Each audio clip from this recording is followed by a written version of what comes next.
Have you ever noticed how pain often arrives just when we yearn for peace? Encounters, losses, and silences seem to follow an unseen logic. What if nothing, absolutely nothing, happens by chance? I'm not referring to mystical destiny, but to a profound coherence between who we are and what life reflects back to us. Lessons emerge when we're ready. The right people appear when our soul calls out for them. Even chaos holds meaning, if we dare to look beyond the surface.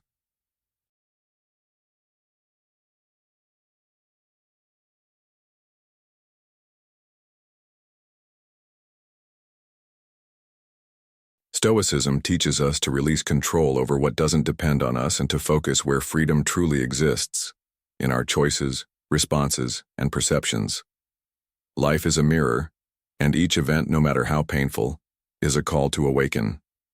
In this video, we'll explore 15 Stoic lessons that demonstrate how to use every life situation, even the difficult ones, as opportunities to learn, grow, and renew ourselves. But first, write in the comments, "Today, I accept what is and choose who I can become."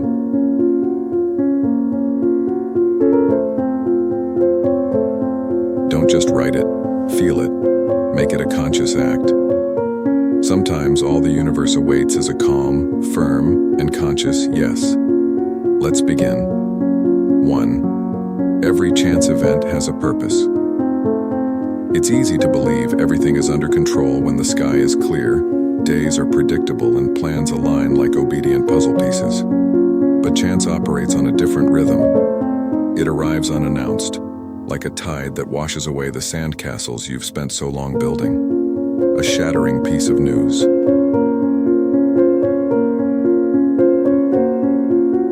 A farewell glance without explanation. A failure revealing that the foundation had long been cracking. Suddenly, all certainties dissolve, and the universe's silence seems to mock the logic you used to decipher it. In that moment, the question arises: why? Why now? Why this way? Perhaps the mistake lies in trying to understand with the mind what can only be comprehended through presence. Stoicism doesn't attempt to explain chaos. It teaches us to listen to it.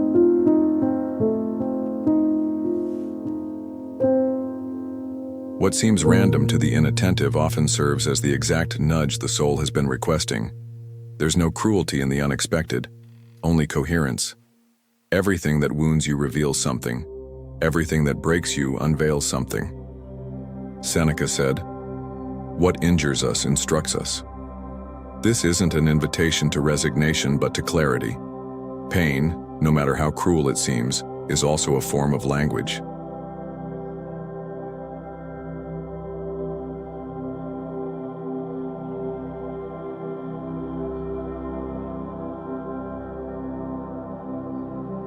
It reveals what you've been ignoring, postponing, disguising with pretty words and promises that never materialize.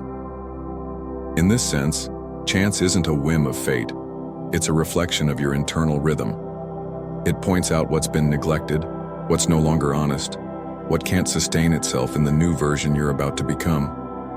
Reflect on all the times something collapsed, and only afterward did you realize how rotten it had become inside.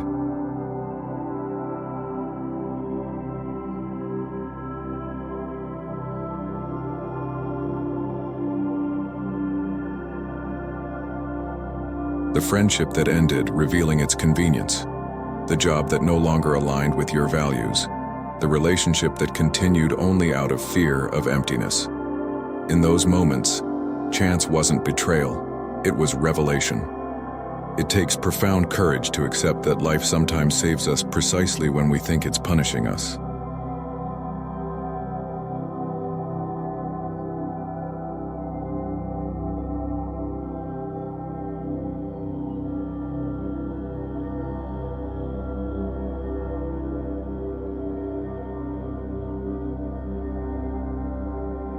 But that courage doesn't stem from denial. It arises from acceptance, from the intimate act of looking at the ruins and asking, what within me was also about to give way?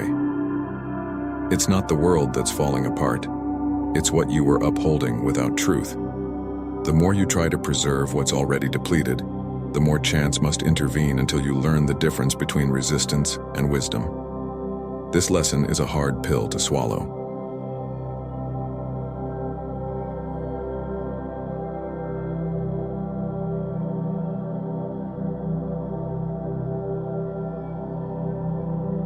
It wounds the ego because it demands silence in the face of loss and maturity in the face of the unforeseen. It forces us to relinquish control, not as one who gives up, but as one who finally understands that the map wasn't the territory, the plan wasn't the path, and real life begins when defenses fall. And when chance visits you again, and it will, don't rush to protect yourself. Stay. Listen. Observe what collapses and, above all, what remains standing.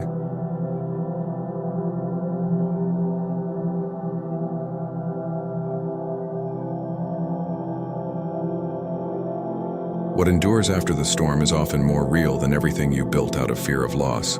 So instead of asking, "Why did this happen?" perhaps it's more useful to whisper, "What is trying to be born within me because of this?" As long as you breathe, something is waiting to be born. And chance, far from being an enemy, can be the silent midwife of a version of you that was forgotten. 2.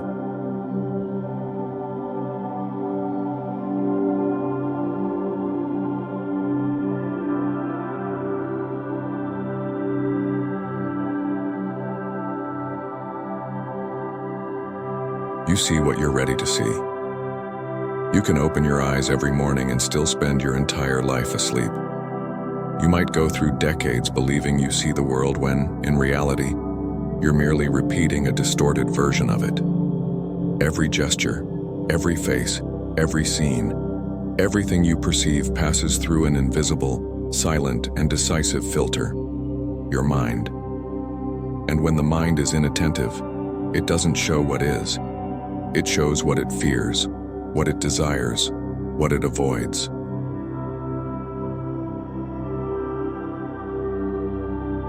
Most people don't see reality. They see only the frame they've learned to place around it. Marcus Aurelius wrote, "The soul becomes dyed with the color of its thoughts." This isn't just a phrase to admire, it's a key. The color you choose, or allow, for your thoughts determines the tone with which you experience everything. If you think in terms of scarcity, every achievement will seem small. If you think with anger, every disagreement will feel like an attack.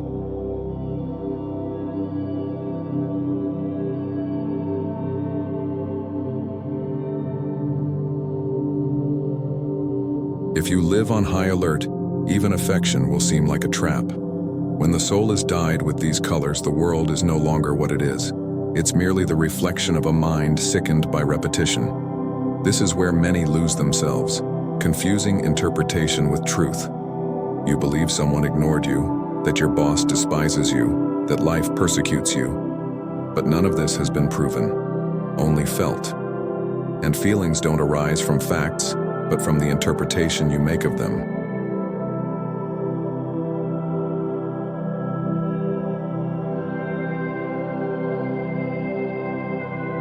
The problem is that this interpretation is rarely neutral. It carries the marks of what you've lived, what you heard in childhood, the frustrations you've swallowed in silence, the pains you've never named. Consider the last time you felt hurt. Perhaps it was something minor, a careless word, an unthinking gesture. But the intensity of the pain didn't come from the present moment. It came from the accumulation of all the other times you felt small, undervalued, ignored.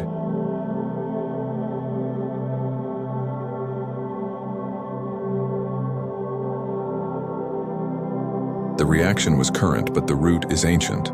And until that root is observed with honesty, it will continue to cast shadows over everything that could be clear. This is the blind spot in our perception, the illusion that we react to the world when, in truth, we react to what the world reminds us of. The scenery changes, but the filter remains. And with it, the storyline repeats. You change houses, jobs, cities, but you carry the same lens. Then you become frustrated, saying nothing changes.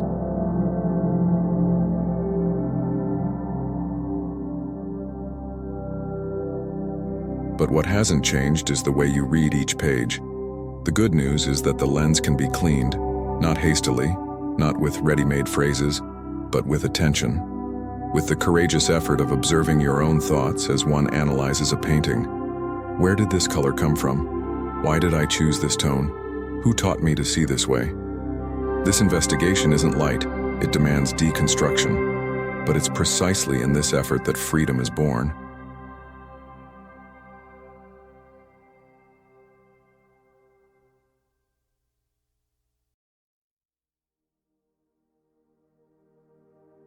Because when the soul changes color, the world changes. As your perception changes, you begin to notice details you once missed. Gratitude emerges where once there was only blame. You act with more gentleness because you realize, not every silence is contempt, not every criticism is rejection, and not every mistake is failure. The world expands as your gaze matures. Perhaps you still carry deep scars. Perhaps your thoughts have, for years, painted everything in fear, haste, or self-sabotage.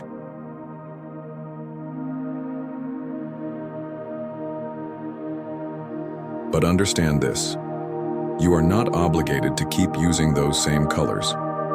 With each new thought chosen consciously, you repaint yourself, and in doing so, recreate the reality you live in. In the end, reality is not a place. It is an intimate construction, a work in constant revision, and only you can decide what colors it will have from this moment forward. Today there is solid science about the mind. There are practical, effective tools backed by empirical evidence.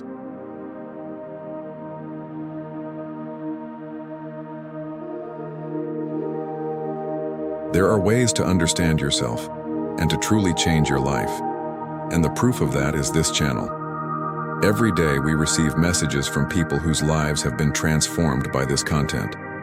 People who found here serious, well-grounded knowledge, translated into accessible language. But here I face a limitation. If you're here for the first time, and this is your first video, understand that I need to make each video work independently, beginning, middle, and end.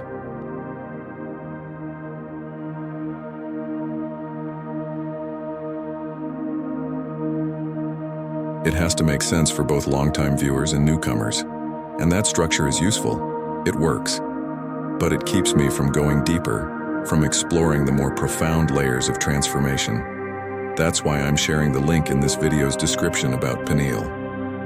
Did you know that a single habit might be silently sabotaging your mind? Recent studies reveal that most people suffer from mental fatigue, memory lapses, and loss of focus due to invisible causes that accumulate over the years.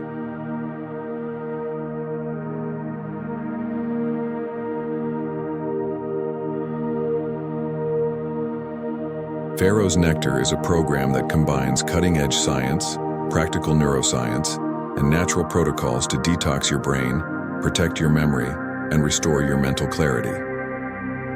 Note: enrollment is currently closed, but you can secure priority access by joining the official waitlist right now. Click the link in the description to access Pharaoh's Nectar. This is a 100% online course, structured in strategic modules.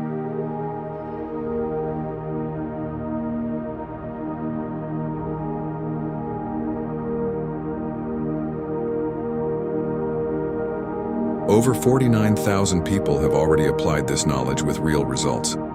Ordinary people who regained focus, clarity, energy, and control over their minds, without expensive drugs or magical formulas. Tap the link in the description or the first pinned comment and start applying it today. The key to a sharp mind, protected memory, and lasting well-being is within your reach. Don't wait for the symptoms to get worse. Start now.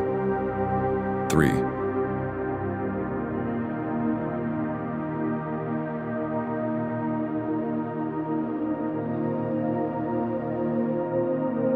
You react to your perception, not the world. What hurts us is not always meant to harm. What threatens us doesn't always pursue. Most of our pain doesn't come from what happened, but from how we interpreted it. Someone pulls away, and you feel abandoned. A plan fails and you declare yourself a failure. A poorly chosen word, and suddenly, your entire worth feels questioned.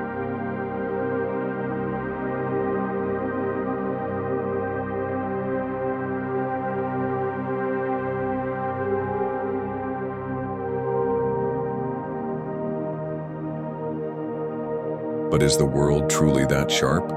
Or is it your perception that has interpreted everything as a wound? Epictetus taught, "Men are not disturbed by things, but by the views they take of them. And these views are often shaped without your awareness, by old fears, unprocessed memories, and expectations formed in darkness.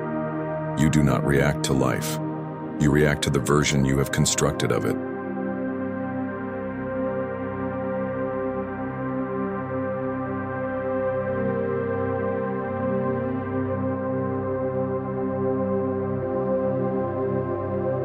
That's why minor things become monumental, why neutral gestures feel like attacks and silence seems like rejection, because you're not seeing what is, but what you believe it means.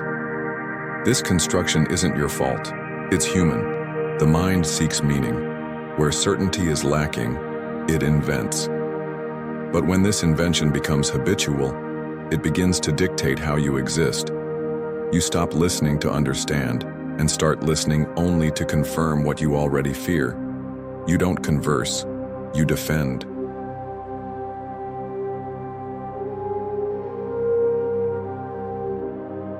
You don't wait, you anticipate. And by the end of the day, you're not living the present, but reliving old pain through new faces. There is immense freedom in realizing this. Because if it's not the fact, but the way you see it that wounds you, then something can be transformed. You no longer need to be a slave to your impulses. You can observe your feelings calmly, dismantle judgment, and rewrite the narrative. This isn't about denying what hurts.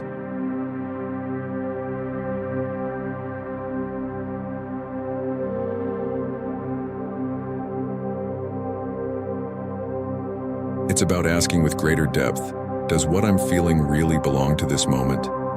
Consciousness is a pause, a space between what happens and the response you choose to give. That space is where your strength resides, and it's not the kind of strength that shouts, conquers, or explodes, but the strength of someone who sees with greater clarity, feels with deeper honesty, and acts with true freedom. Perhaps you were never taught to do this.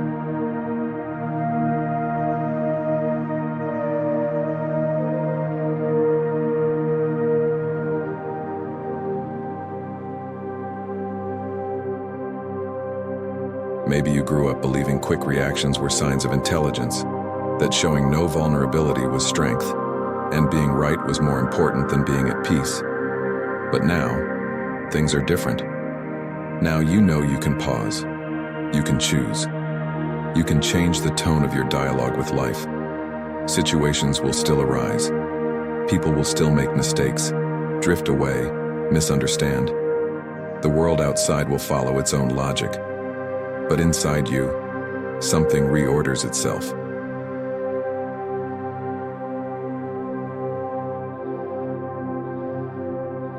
And when that happens, even what once seemed unbearable becomes manageable. What used to throw you off balance becomes a vantage point. What once made you flee becomes a doorway.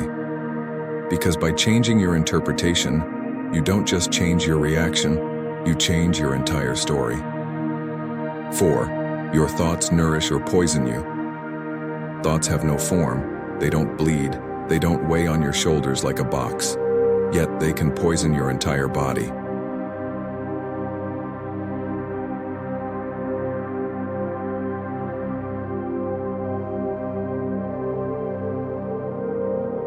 And perhaps because they're invisible, we treat them carelessly, letting them come and go without scrutiny like background noise. But in truth, thoughts are the raw material from which everything is made. Everything you silently repeat to yourself over time becomes the substance of your identity. Thoughts, even fleeting ones, are seeds. Some sprout lightness.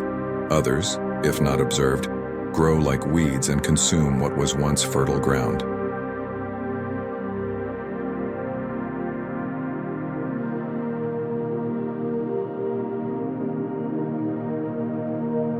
Most people spend their days digesting ideas they never chose.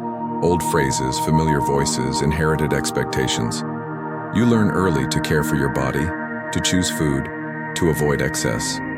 But no one teaches that thought also feeds or poisons you, and that repeating what diminishes you is like accepting scraps daily and calling it fate.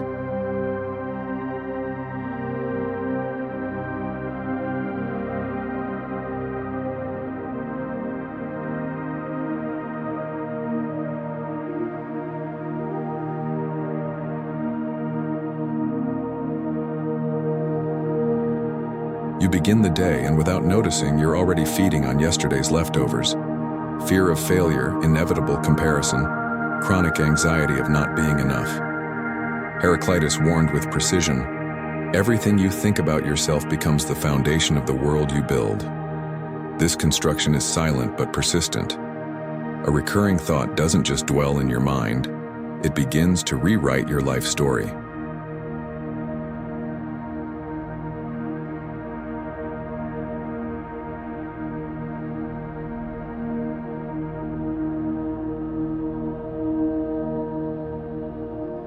Little by little you stop trying, not from lack of desire, but because something inside you has already declared it's not worth it. You pull away from people, not because you crave solitude, but because you've learned to expect rejection before the first gesture.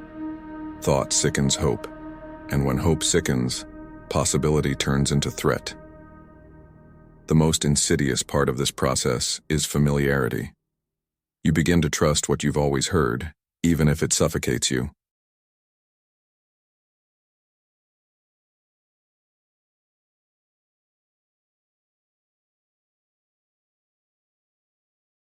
The mind clings to what it knows, even if what it knows is a repeating wound. That's why old thoughts, even toxic ones, seem so true. They've adapted to your voice, learned the shortcuts, and continue guiding you through narrow roads, even when the path is wide open. Transformation begins with vigilance. It's not about expelling negative thoughts like intruders. It's about observing who you've been inviting in every day.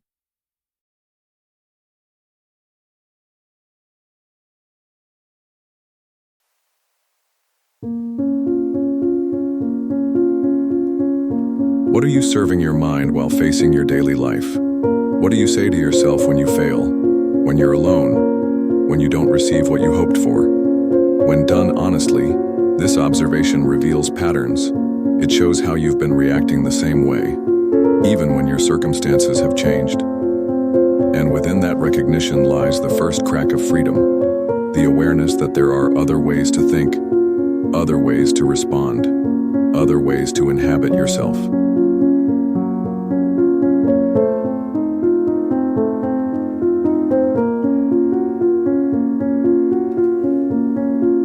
Thinking clearly is not a luxury, it's survival.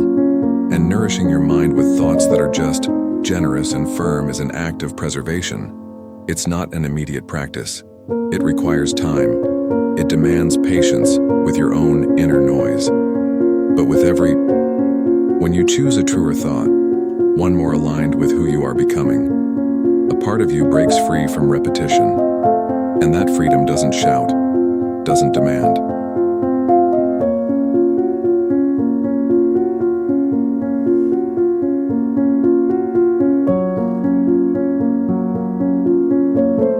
It simply shows in silence that the world around you is already beginning to change, because the one who now inhabits it thinks like someone who knows they belong. 5. Pain reveals what must fall. No one enjoys pain, yet it comes anyway. It arrives as loss, as absence, as a plan collapsing just when it seemed solid. Our instinct is to retreat, to escape, to resist, to deny. Pain always feels like punishment, something to be defeated or avoided, rarely something to be listened to. But in Stoicism, pain does not play the role of an enemy. It is a revealer.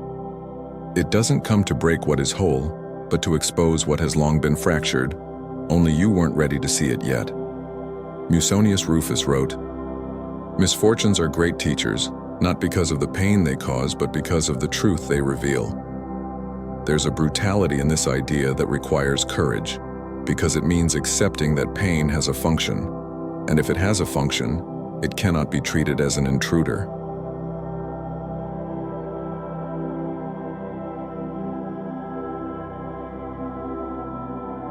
It becomes an uncomfortable but legitimate presence, an unexpected guest who enters uninvited but who, if listened to, points out paths that comfort never would. The truth that truly liberates rarely shows itself in moments of calm. It arrives when the ground gives way beneath you.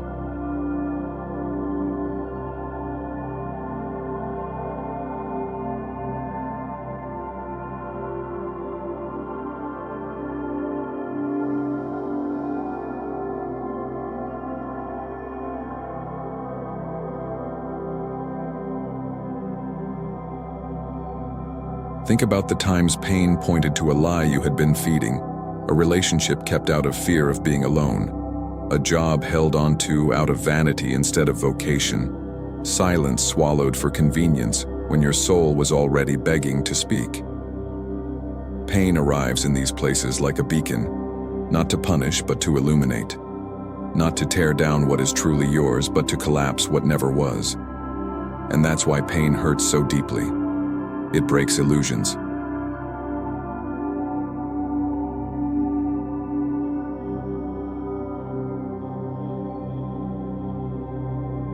It rips apart the fabric of justifications you've been stitching together to survive. What's left behind is not destruction, it's reality.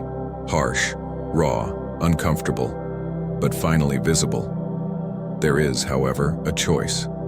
Not all pain teaches on its own. It offers a lesson, but does not force you to learn. You can use suffering to shut down, to harden, to distance yourself from your essence.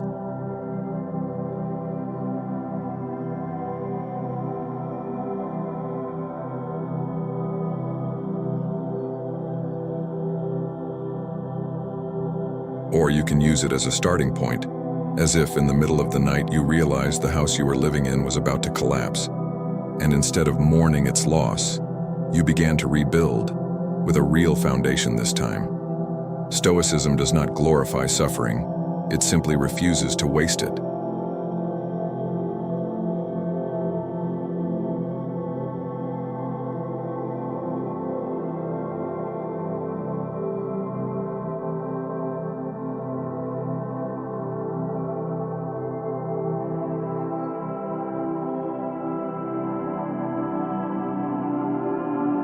It asks in the face of loss, what was I sustaining through appearances? What within me depended on what is now gone? What is collapsing because I postponed the decision to change?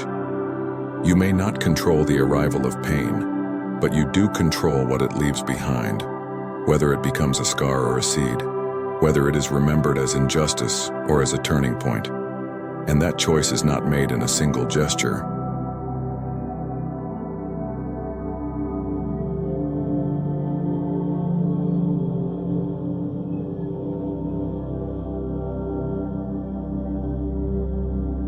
It's made gradually, in the way you decide to treat yourself amid the chaos and how you welcome what you feel without identifying with pain as if it were your only face. When suffering arrives, it brings something you needed to see, even if you didn't want to.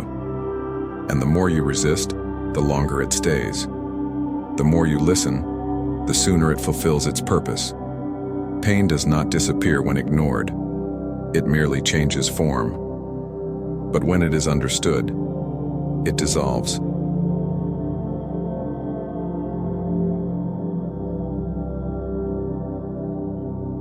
Because what it needed to reveal has already been seen, and what is truly seen no longer needs to scream. 6. Peace has always been within. The peace you're seeking is not out there. Not all the noise that disturbs you comes from the outside. There are days when everything around you appears calm, but inside, there's a constant noise, a quiet unease that no one notices, yet it pulses beneath every move. You work, respond, deliver, smile, but behind it all, something beats like a muffled drum. The mind won't stop. It replays the past, anticipates what hasn't come, questions, demands, compares. And in this chaos, peace drifts further away, not because the world is at war, but because you are.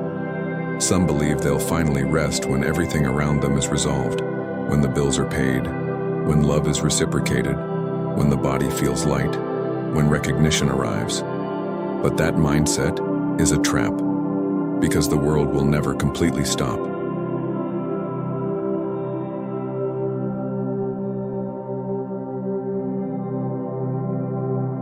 If your peace depends on that, then it's not yours. It's rented. Over time, often the hard way, you learn that serenity does not come from the absence of noise.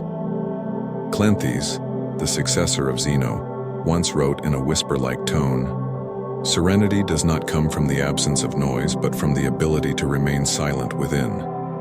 That sentence, when truly understood, changes everything. Because it doesn't ask you to run, it invites you inward.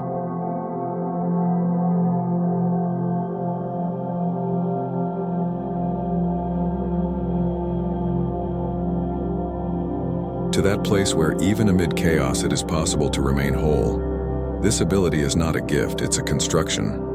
And like all constructions, it requires material, what you consume, who you spend time with, what you repeat to yourself every day. All of it either sustains your serenity or robs it. The mind is not neutral. It feeds on what it receives. And if it's constantly surrounded by urgency, comparison, noise, and haste, it begins to believe that this is the only way to live.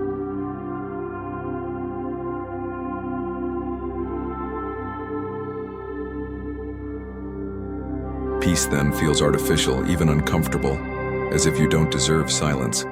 But the truth is, silence is the soil where everything that matters can grow. It is within inner silence that you hear what's essential, decide without haste, feel without rushing, listen without defending yourself, and perceive what's truly at stake before reacting.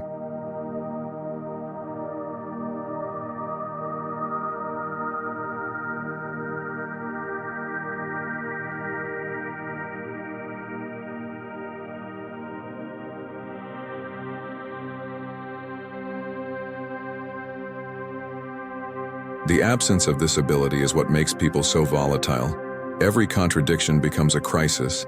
Every critique becomes an offense. Every disagreement becomes abandonment.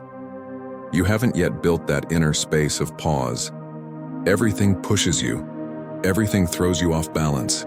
Everything demands an urgent response. But there is a point where urgency loses its grip, where even in the face of conflict, you are able to look before reacting.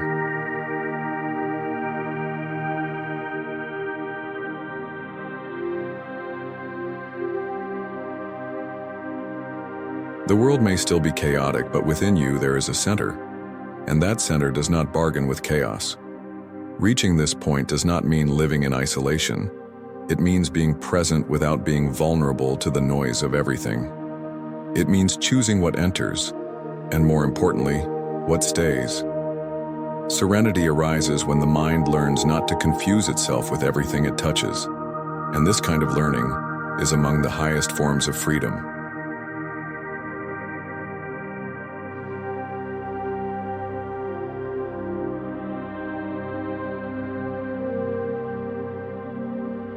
Because finding peace when all is well is easy, but being peace when everything is falling apart, that is strength. And that strength begins within you, right now. 7. Expectation is unnecessary. Wait. Not everything that weighs us down has a name. Not everything that exhausts us is visible. There are days when your body functions fine, the routine unfolds smoothly, but inside, a weariness lingers, difficult to explain. It's not what happened. It's what you expected to happen, and didn't. The world didn't follow your script. People didn't say what you wanted to hear. Time didn't align with your plans. Suddenly, everything feels harder than it is. What drains you isn't the present moment. It's what's missing. It's not what you did, but what you idealized and never saw fulfilled. You wake up with a mental image of how the day should unfold, how others should behave, how you should respond. But the slightest deviation, and frustration sets in.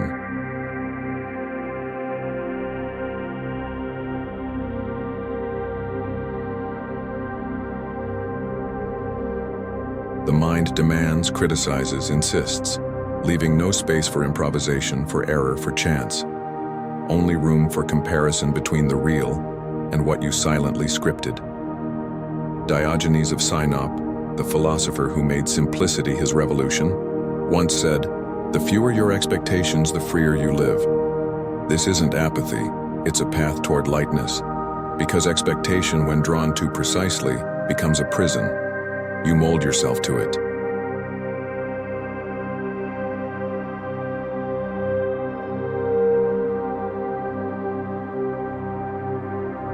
And when reality fails to deliver, you feel betrayed, not by life, but by the image you created. The mind is skilled at anticipating, imagining reactions, outcomes, and responses. And when the world doesn't deliver as expected, it blames. It tells you failed, that others failed, that the universe failed. But the truth is simpler and harder. No one promised you what you expected, yet you demanded it anyway. That constant demanding turns every day into a test.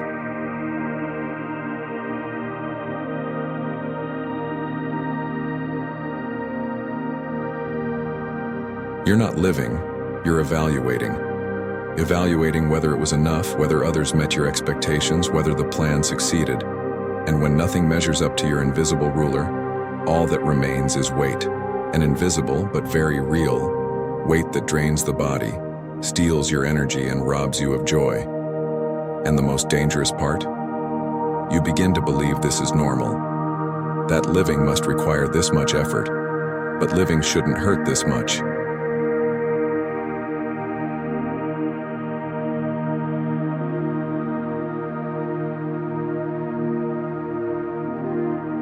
What hurts is resisting, insisting that reality obey your desires, wanting life to follow a script that exists only in your head. But when you release control, something inside you begins to breathe. This breath isn't giving up, it's freedom. Freedom to act with intention, without becoming hostage to the outcome. Freedom to give your best without expecting instant return.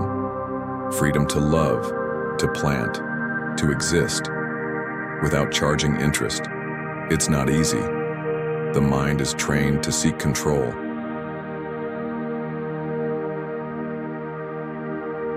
But you can train something else. Trust, surrender, acceptance. Not as passivity, but as courage. Because accepting what is takes more strength than clinging to what never came.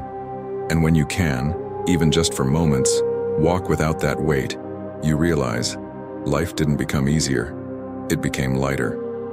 And sometimes lightness is exactly what you needed to move forward, without dragging yourself. 8. Peace begins with acceptance. Pain doesn't begin at the impact.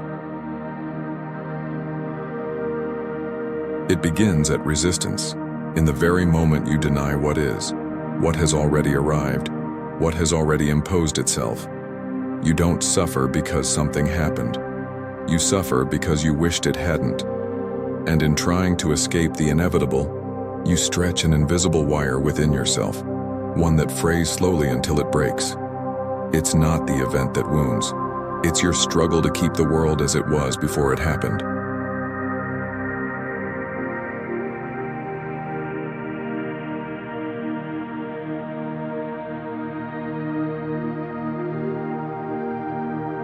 Maybe you learned to confuse control with safety, to believe that if you planned enough, avoided risk, kept everything under watch, you could protect yourself from the things you fear. But the world doesn't bend to your internal order. People don't behave as you expect. Time doesn't respect your urgency. Life has its own rhythm, and that rhythm includes delays, losses, interruptions.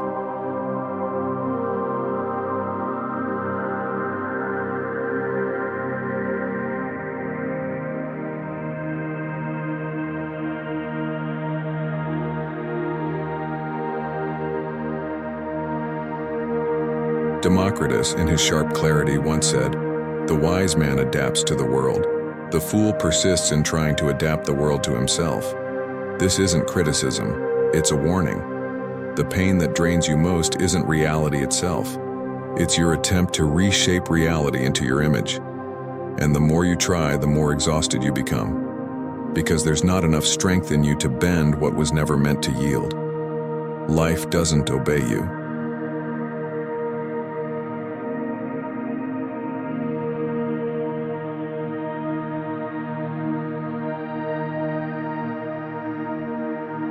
And while this truth may be uncomfortable, it is also liberating.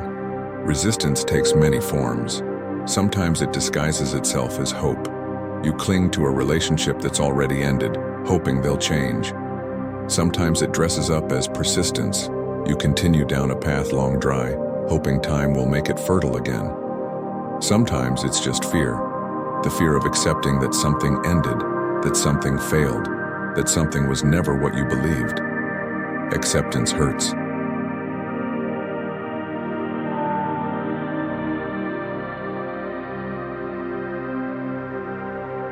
Because acceptance means surrendering the illusion, letting go of the version of the world you wanted to believe in.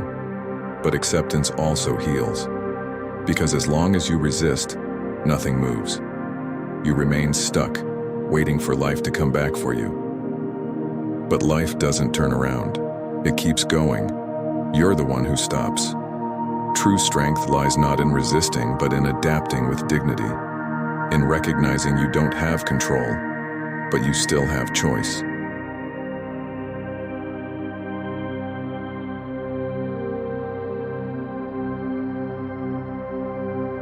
You can choose how to respond, how to proceed, how to treat yourself in the face of what cannot be changed. Pain exists, but remaining in it, that's a choice. And that choice depends on your willingness to say, "This happened. Now, who do I choose to become because of it?" You won't always have answers, but you will always have a path. And that path begins the moment you let go. You stop pulling the world toward you. You begin, at last, to walk toward it, not in submission, but with maturity. With eyes cleared of expectation, with a heart ready to understand that there is beauty in what wasn't planned. Life doesn't want to defeat you, it just wants you to stop pretending you can control it. And when that shift happens, what was once struggle becomes flow. What was once anxiety becomes acceptance. And you finally learn to move like water, not rigid, but resolute, present in what is, free from what could have been. 9.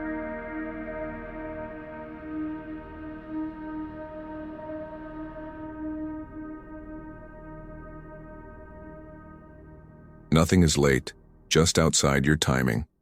You look around and feel out of sync, as if the rhythm of the world can't keep up with the urgency pulsing inside you, as if everything takes longer than it should. Answers, recognition, love, change. It's a quiet kind of restlessness, but a heavy one, a constant anxiety that something important is waiting for you, yet it never arrives, and the conclusion almost always feels like a verdict. You're late.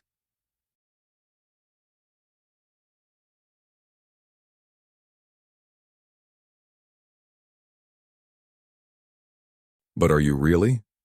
Or has urgency become your lens? A mind shaped by comparison turns every pause into delay.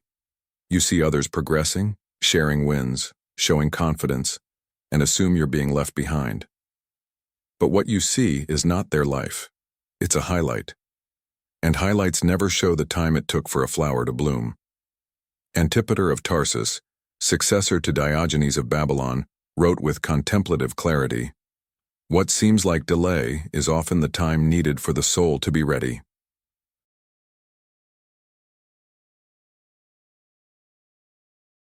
That phrase isn't comfort. It's a key. Because readiness is often invisible. You may have the resume, the talent, the desire, but if inside you're still too anxious, too insecure, too distracted, life delays, not out of punishment, but protection. Life doesn't give you what you want when you want it.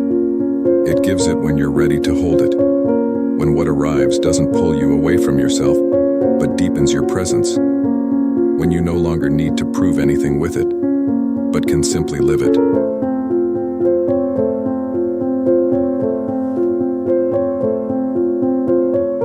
And that requires maturation, a kind of inner time that doesn't follow the world's calendar. Impatience is a detour from trust. You begin forcing doors open, occupying spaces not yet prepared, demanding of yourself a pace that only leads to exhaustion. What should have been a natural process becomes pressure. You try to make up for what hasn't been processed in being by overcompensating in doing. The result is always the same: frustration, fatigue, doubt.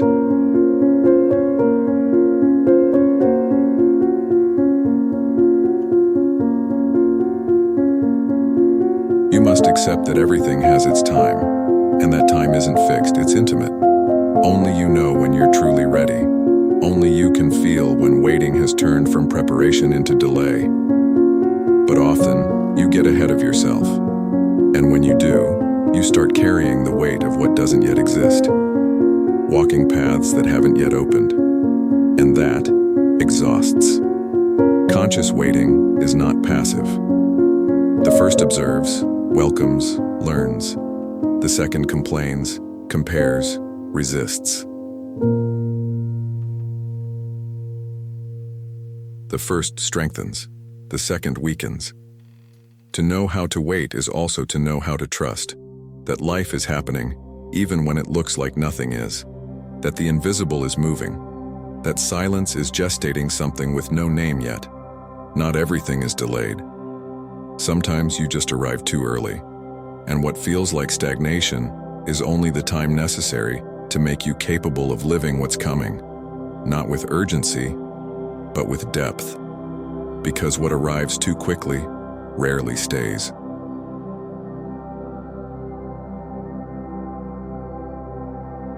And what arrives in its own time almost always transforms. 10. Letting go is also growth. Some prisons don't have bars. They have habits, names, memories. You keep going through the motions, meeting deadlines, living your days, but part of you is still stuck in something that's already over. An old setting, an unresolved chapter, a version of yourself you keep trying to maintain even though it no longer fits. You say you're blocked, that something's holding you back.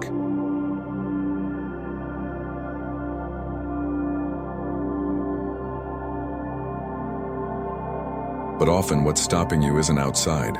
It's what you're still clutching tightly within. You're not stuck because opportunity is missing. You're stuck because you keep looking back, waiting for things to resolve the way you wanted. An apology that never came, a closure that never happened, a recognition that never arrived. Meanwhile, your present is waiting. The new is calling. But you're too distracted rebuilding something that was meant to fall.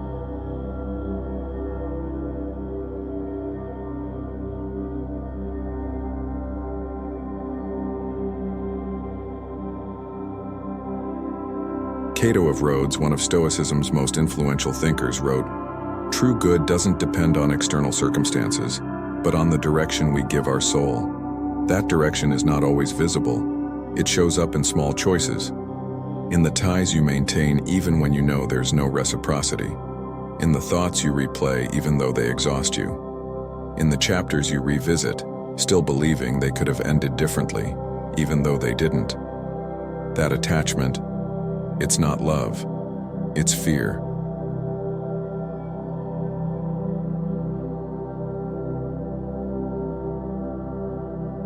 Fear of letting go and not finding something better. Fear of admitting that the version of life you defended no longer serves you. Fear of facing the void and not knowing what to place there. But the void is not absence, it is space. And space is the beginning of every renewal. You don't need more guarantees. You need more truth. The courage to look honestly at what's holding you, not as a victim, but as someone who, at some level, is still choosing the bond.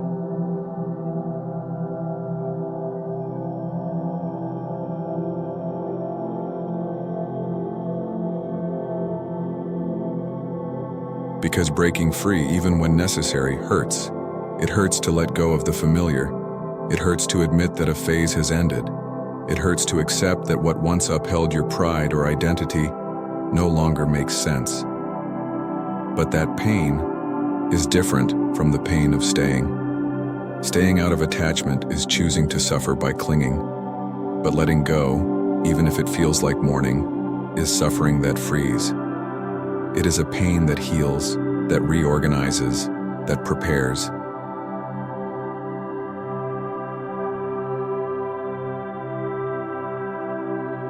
Because when you let go, you're not merely releasing something, you're creating space for something new to arise. This time, with more truth. Life does not move in haste, but it also doesn't wait forever. It offers chances for renewal. But if you're too anchored to what was, your hands won't be free to receive what could be. To live with hands full of the past is to deny yourself the right to begin again. You don't have to carry what no longer moves you forward.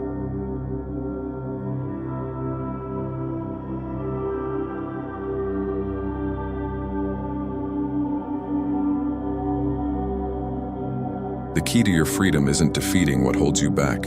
It's in no longer feeding your need to stay chained. 11. Everything is connected to something greater. Have you ever felt like you were in the wrong place, at the wrong time, living a story that wasn't yours? As if everything around you had veered off course and you were just reacting, trying to survive the confusing flow of the days? That feeling, though common, isn't light.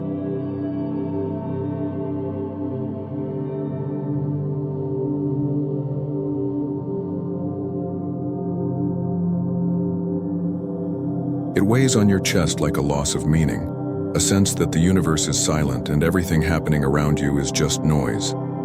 Noise without direction. This idea of randomness, of disorder, is one of the most soul-draining thoughts. Because when you feel disconnected, you feel alone. Losses seem unjust. Delays feel like punishment. Obstacles feel like sabotage.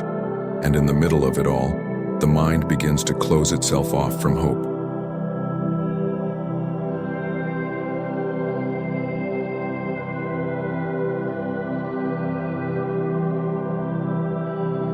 Because chaos, when it has no meaning, turns into despair. This is exactly where philosophy steps in, not to explain everything, but to restore a sense of coherence.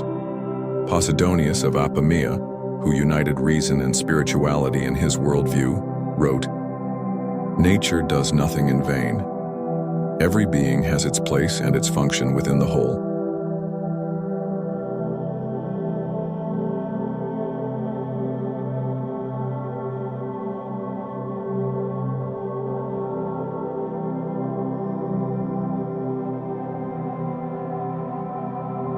This may seem abstract, but it holds a concrete promise that no matter how confusing the moment feels, there is a place for you within the larger flow of existence. Even what seems like a mistake or delay might be serving something you cannot yet see, but which is already in motion. It's hard to accept this when you're in pain. Pain shouts that everything is wrong.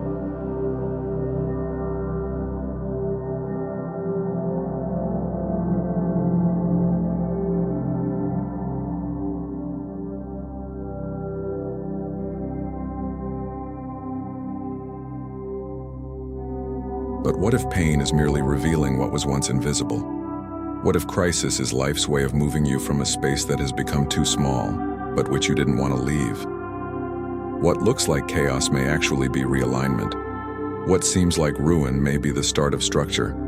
Nothing in nature moves without purpose. A fallen leaf nourishes the soil. A closing season prepares the next. And you are part of this. Your process, no matter how fragmented it appears, also follows a logic.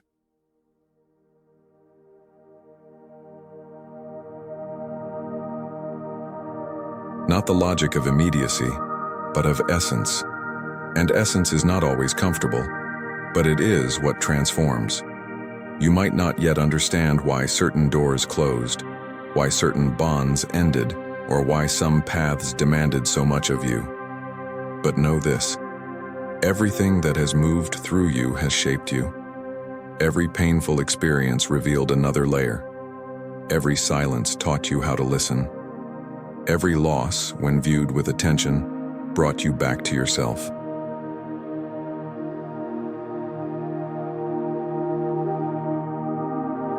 This is not romanticizing suffering, it's seeing in it the potential for integration.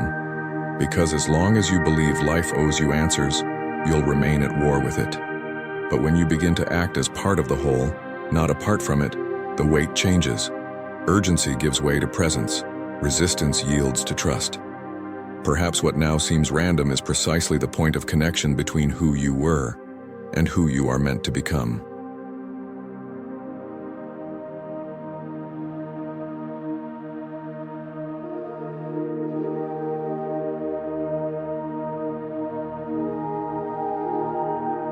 Even if the meaning isn't clear yet, simply continuing to walk with awareness aligns you with the movement of life. Nothing is pointless, not the pain, not the detours, not the silences. You may not understand the map, but you are on the path, and even a crooked path walked consciously leads you to the center of yourself. 12. Not every desire deserves to be fulfilled. You wake up in a rush, but you're not sure what for. The feeling of being late isn't on the clock, it's inside. There's a hollow space still unfilled, a blind spot your daily routine can't cover, and without realizing it, you begin turning that discomfort into a goal. You think, if I just achieve this, I'll feel complete. And so, a new desire is born, sometimes small, almost invisible. Other times so intense it outshines everything else. This desire grows. It settles in as a need. What was once just a thought becomes a demand.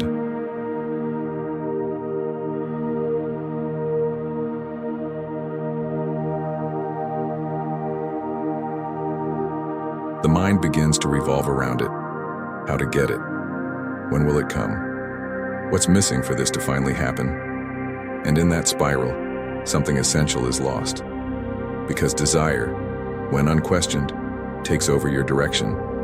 It doesn't guide, it pushes. It doesn't invite, it demands. You think you're progressing, but you're drifting further from yourself. Not every desire comes from the soul. Many arise from comparison. You see what others have and believe you need it too.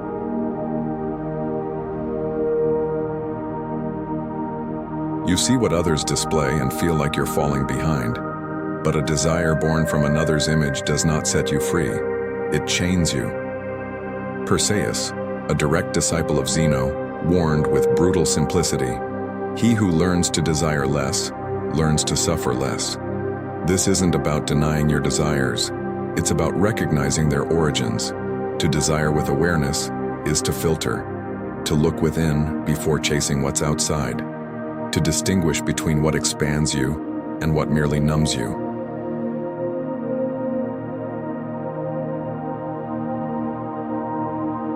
You say you want love, but do you really? Or do you just fear loneliness? You say you want success, but maybe you just want to feel seen. You say you want freedom, but perhaps you're only tired of your routine. The issue isn't the desire itself, it's what you expect it to fix. When desire becomes the only bridge between you and a sense of wholeness, it stops being a choice. It becomes addiction. And addiction is never satisfied. Even when you get what you want, the emptiness returns.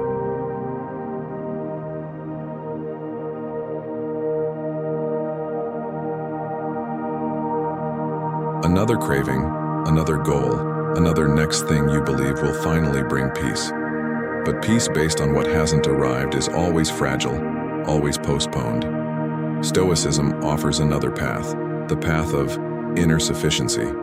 It belongs to the one who, instead of accumulating more desires, learns to question the ones already held. And in that questioning, something powerful is revealed. Many of those desires were never truly yours.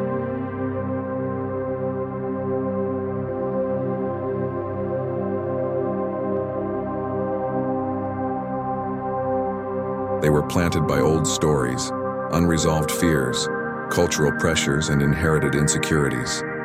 When you begin to let go of these desires, something surprising happens. The internal noise quiets. Your vision becomes clearer. Your body feels lighter. Not because you've abandoned your dreams, but because you've stopped chasing them as if your life depended on it. You realize you can live without them. And that realization doesn't make you smaller. It makes you free.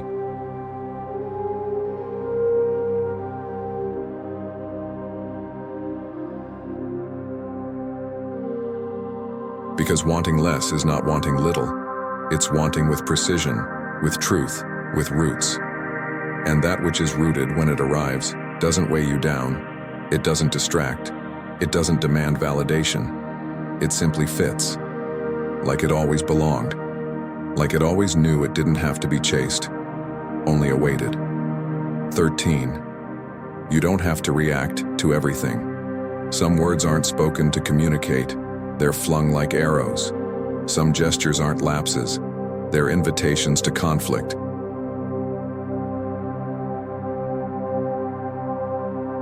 You sense it. You feel it.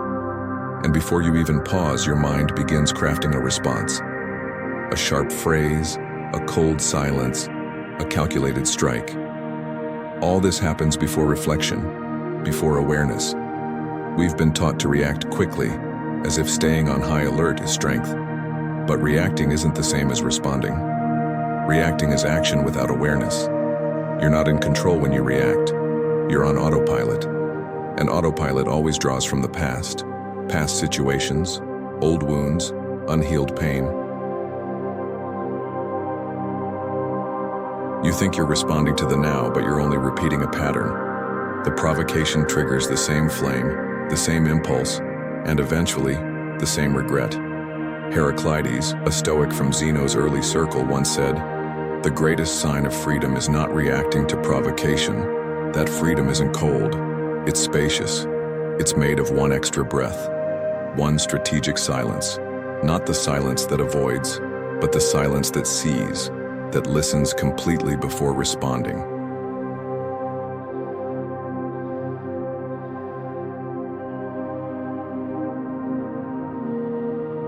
Because sometimes what others say isn't about you. It's about them, their hard day, their buried fear, their insecurity that you unknowingly touched. Not every provocation is an attack. Sometimes it's someone crying out for help in the wrong way. And even if it is an attack, you still have a choice. The choice not to match their tone. The choice not to continue the cycle. The choice not to turn your peace into a battlefield. Here is where Stoicism becomes your shield.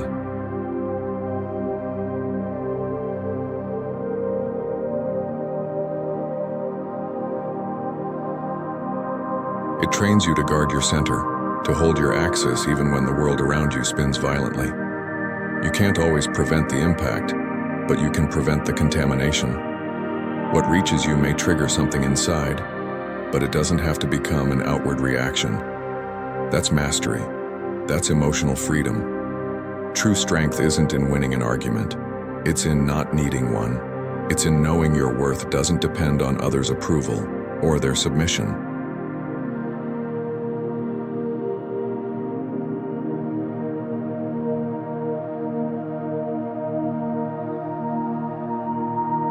It's in hearing something harsh and still refusing to let it dictate your actions. That takes training. And the training begins in small details. In the first irritation of the day, the first critique received, the misread message, the look that feels like judgment. You can react, but you can also breathe. You can let it pass. You can choose a new response. And in doing so, interrupt an old story. Each time you respond differently, you're not just taking action, you're transforming.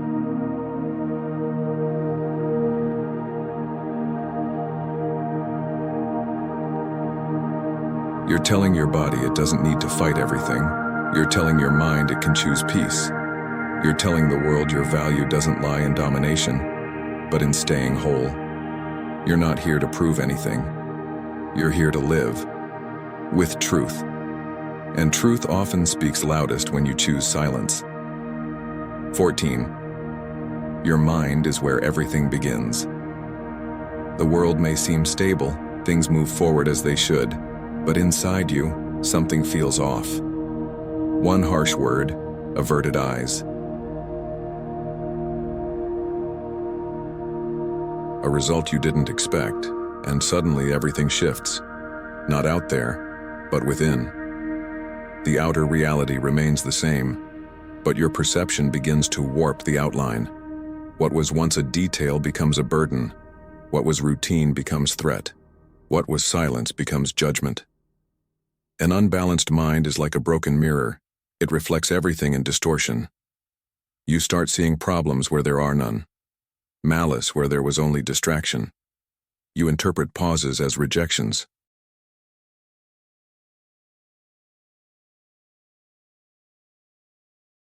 But the world isn't attacking you all the time. It's simply continuing. And from within you interpret it through the filters you carry. It's not the event that robs your peace. It's the meaning you assign to it. Augelius, a Roman Stoic thinker, wrote, "We are disturbed not by events, but by the opinions we form about them." It's a truth that stings, because it makes us responsible. It shows that much of our suffering is self-made. Behind every anxiety, there is a thought, a judgment.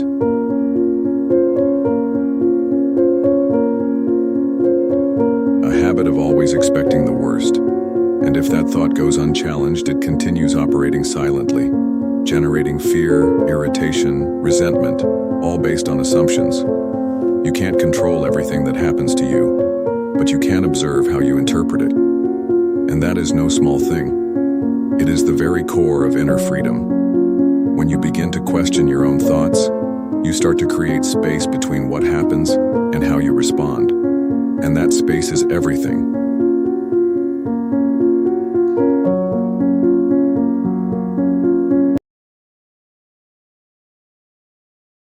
It is the interval where you can breathe, reconsider, choose a new path.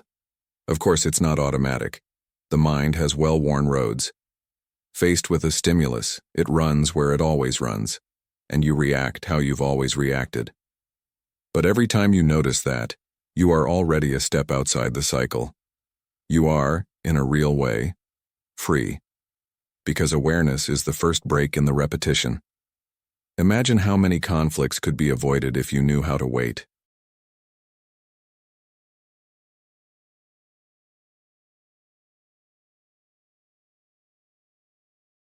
If instead of immediately responding, you asked yourself, is this true? Or is this just what I'm feeling right now? How many hurts could dissolve before turning into distance? How many feelings of guilt could vanish if you didn't interpret everything as a personal failure? The mind is the first place where pain settles, but also the first place where pain can dissolve. And that dissolution begins with humility, the humility to admit you may be mistaken, that the other person didn't attack you.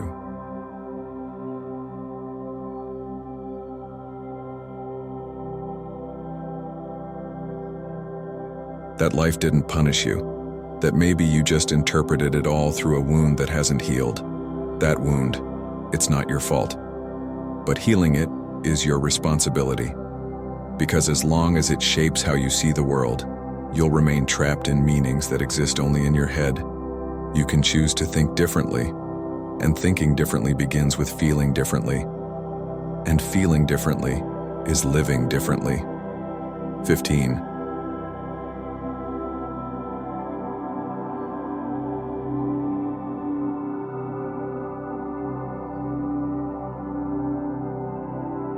The world won't slow down, but you can. Modern life spins like a gear without pause.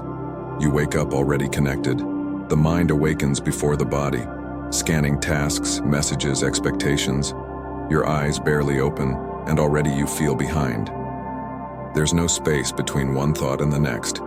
Just noise, just motion. And when, for a moment, you try to stop, you feel guilt. Because everything seems to move on without you.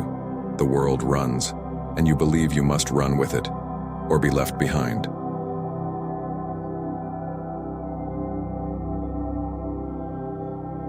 But here's the truth. This race has no finish line. You reach one goal and another appears. You cross one item off your list, and 3 more show up. And in the midst of this celebrated productivity, you begin to disappear. You become more efficient at everything, except being with yourself. Minutes are measured, gestures calculated, even affection becomes scheduled. And the soul waits, patiently, silently, until one day, it begins to wither. Hierax of Alexandria, an ancient philosopher, once wrote, "The soul needs silence just as the body needs rest." And that truth, often ignored, can save lives. Because the heaviest exhaustion is not of the body, but of being constantly available, of always trying to keep up, of never being allowed to simply be. The absence of silence poisons, not because the outer noise is too much, but because the inner voice is never heard. You say you want peace, yet you maintain a routine that sabotages peace.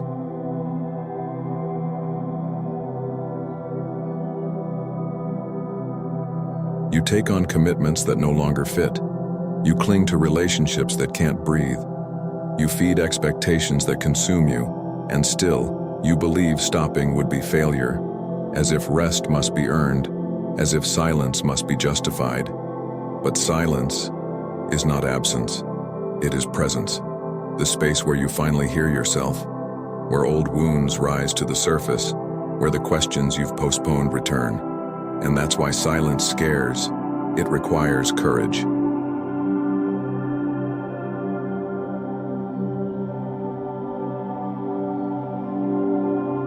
The courage to face what's really happening inside you.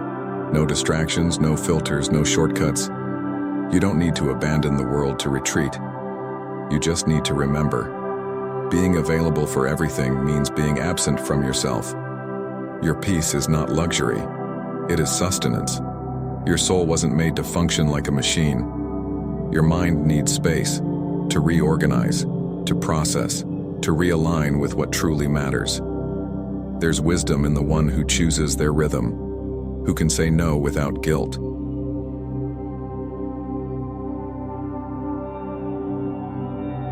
Who knows, the world will continue, and it's not your job to hold it all together. The world is excess. It always was. Your job is to decide what gets in, what stays, what passes through, and most importantly, what remains outside. Silence won't arrive on its own. It must be created, like a garden, slowly, with care, with patience, and once created, it becomes refuge, a place you can return to whenever the noise out there tries to swallow you. You may still be in the same place, but if your internal rhythm changes, everything around you changes in meaning, because the world won't slow down, but you can, and you should. 16. Nothing returns, so live fully. There are moments that don't return, people who pass through, cycles that end before you feel ready. And still, you insist on believing everything can be reclaimed. That time is elastic, that there will be another chance to say what wasn't said, to live what was postponed, to feel what was ignored. But time doesn't negotiate. It moves, it carries, and what goes unlived is transformed into absence, the kind that doesn't scream, but lingers. You might catch yourself wondering how things could have been if you had done things differently, stayed a little longer, said yes, accepted the invitation, taken the risk, opened your heart. But life, contrary to what you may have been led to believe, is not an endless sequence of chances.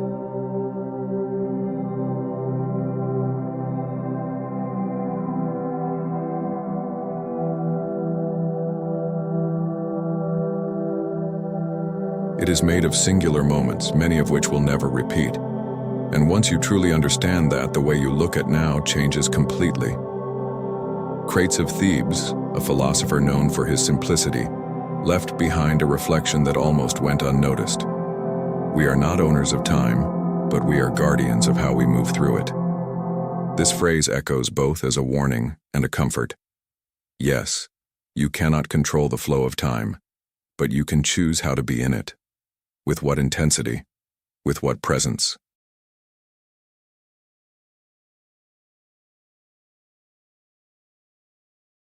With what truth?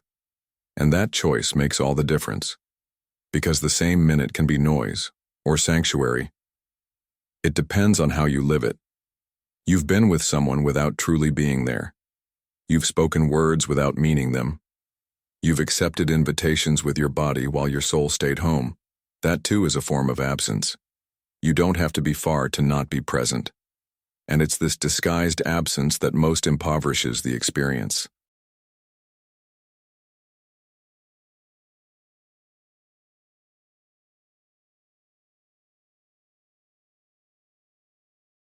Time passes, memory records, but there was no encounter. Just occupation, just movement, just doing without being. What Stoicism invites us to cultivate is the art of radical presence, not as obligation, but as liberation. When you choose to fully live what is happening now, something shifts. The noise lessens, the urgency fades, the rush gives way to your internal rhythm. You begin to see the details, to listen with your eyes.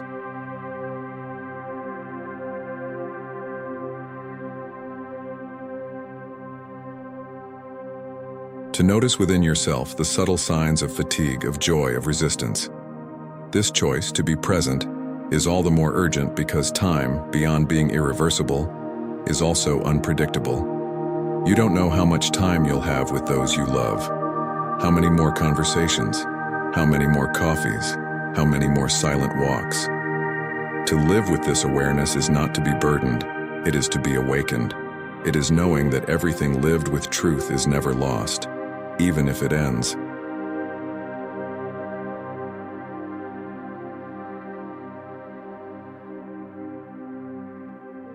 Because endings don't erase what was, they only close chapters. But there is a danger, the danger of postponing life. Waiting for the ideal moment that may never come, conditioning your openness on the perfect scenario, waiting for people to change so you can finally unfold. And meanwhile, the days pass, the skin ages, the gaze shifts, the soul grows tired of waiting, and what could have been deep becomes merely a memory, a vague record of something that almost was. You have now, just this. And within this now lies everything that matters. The chance to do differently, to show up fully, to live without postponing what only makes sense if lived today. Because not everything returns. And that is why the present is sacred. If you're a longtime viewer here, you already know. Drop a comment below. I made it to the end and it was incredible. Or, the ending is the best part of the video. I sincerely hope this message has been useful to you.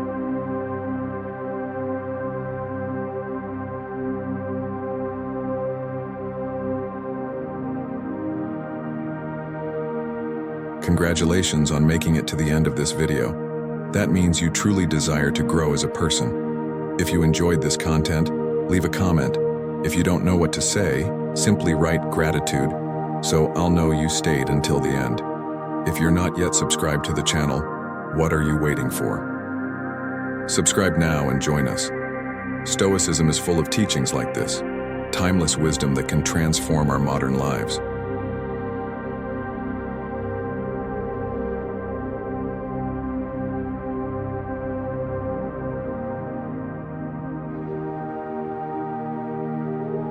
So I encourage you to keep learning, keep reflecting, and keep walking this path. Here are 2 videos full of Stoic insight to guide your next steps. Until next time. If this content had value for you, if it moved you, made you reflect, gave you clarity, I ask, with gratitude, subscribe to the channel. If you're already subscribed, make sure to turn on the notification bell next to the subscribe button.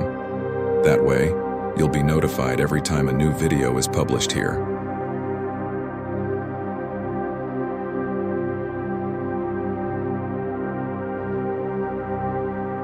And since you're here, if you can, if you feel like it, if this video truly brought value to your life, please also click the like button. That helps a lot to ensure this knowledge reaches more people who, like you, are seeking real transformation. Thank you so much for staying with me until the end of this video. Truly, it was an honor to walk with you through such profound ideas.